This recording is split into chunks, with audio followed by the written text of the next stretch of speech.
Welcome, everyone. Today, we'll guide you through a simple conversation at a doctor's office. Sarah, why do you think this is such an important topic for English learners? Great question, Alex. Going to the doctor can be stressful, especially if you're speaking a new language. Learning these phrases helps you describe your symptoms clearly and understand the doctor's advice, making the experience less scary. Absolutely. We'll show you how to explain if you're feeling sick, ask questions, and follow instructions. Let's get started by setting the scene for our visit. Imagine you're not feeling well and you need to see a doctor. You want to explain your symptoms and understand what the doctor tells you. This is exactly what we'll practice today. Before we jump into the conversation, let's review some key words you'll hear today. Sarah, can you explain what fever means? Of course. A fever is when your body temperature is higher than normal. It usually means your body is fighting an illness. If you touch your forehead and it feels hot, you might have a fever. And what about prescription? That's a word many people see at the clinic. A prescription is a note from the doctor that allows you to buy special medicine from a pharmacy. Not all medicine needs a prescription, but some do. Let's also mention cough, sore throat, and headache, very common in doctor visits. We'll hear these during our role play. Let's listen to how a patient politely starts a conversation with the doctor. I'll play the patient today. Hello, doctor. I'm not feeling well. Sarah, as the doctor, how would you reply? Hello, I'm sorry to hear that. Can you tell me what's wrong? This is a friendly way for the doctor to begin helping the patient.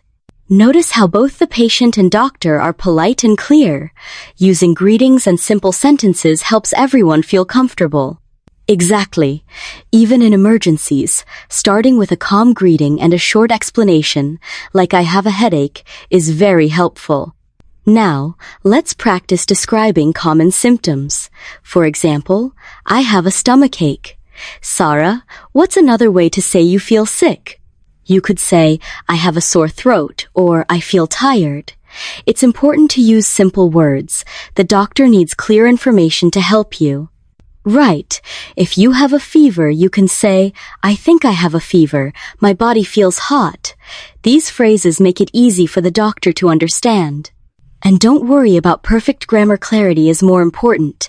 Even short sentences like cough for 2 days are useful. It's also important to ask questions.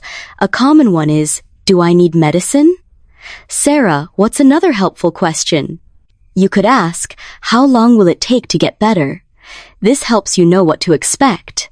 You can also say, is it serious? If you're worried. If you don't understand, you can politely ask, can you say that again, please? Or can you write it down? Doctors are used to these questions. It shows you care about your health and want to follow their instructions correctly. Let's talk about common instructions a doctor might give. For example, take this medicine twice a day. Sarah, what does that mean? It means you need to take your medicine 2 times each day, maybe morning and evening. The doctor might also say, get some rest or drink lots of water. Sometimes, the doctor will give a prescription. That means you need to go to a pharmacy to buy your medicine. If you're unsure, ask, where do I get this medicine? That's a great tip. Doctors might speak quickly, so don't hesitate to ask them to repeat or explain in simpler words. Let's repeat some useful sentences together. Listeners, say after me, I have a headache. Sarah, can you lead another example? Sure. Repeat, I feel tired. And another one, do I need medicine? Practicing out loud helps you remember these phrases. It's also helpful to repeat, how long will it take to get better? Use a mirror to watch your mouth move, which can improve your pronunciation. That's a great strategy. The more you practice, the more confident you'll be at a real doctor's office. Pronunciation can be tricky. Let's break down prescription. Listen, prescription. Sarah, what about fever? Listen, fee-ver. The first part sounds like fee, and the second like ver in very. Try saying it slowly, fever. Now, let's try headache.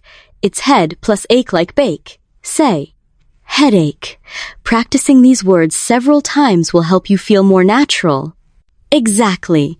If you're not sure, listen to online dictionaries or ask someone to repeat the word. Don't be afraid to practice many times. Visiting a doctor in a new country can feel scary, especially in emergencies. Sarah, what's your advice for staying calm and clear? Start with simple sentences you practiced, like I don't feel well. Even if you forget some words, using gestures or pointing can help. Doctors usually understand basic English and will try to help you. Remember, it's okay to ask for help or to repeat information. Bringing a list of key phrases or using a translation app can also make you feel more prepared. And always thank the doctor at the end. A polite thank you goes a long way in any language, and it shows respect for their help. Now it's time for our mini role-play challenge.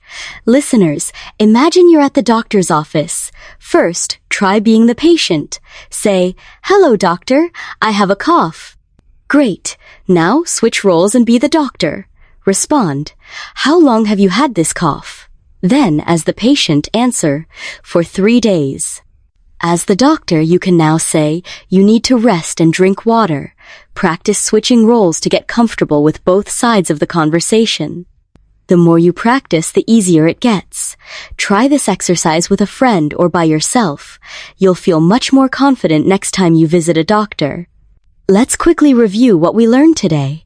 We covered how to describe symptoms, ask questions, and understand instructions at the doctor's office.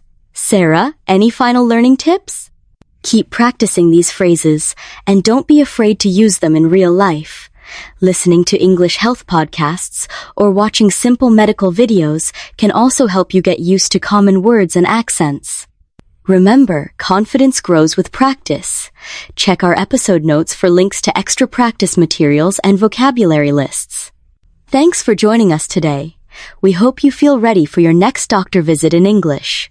See you in our next episode.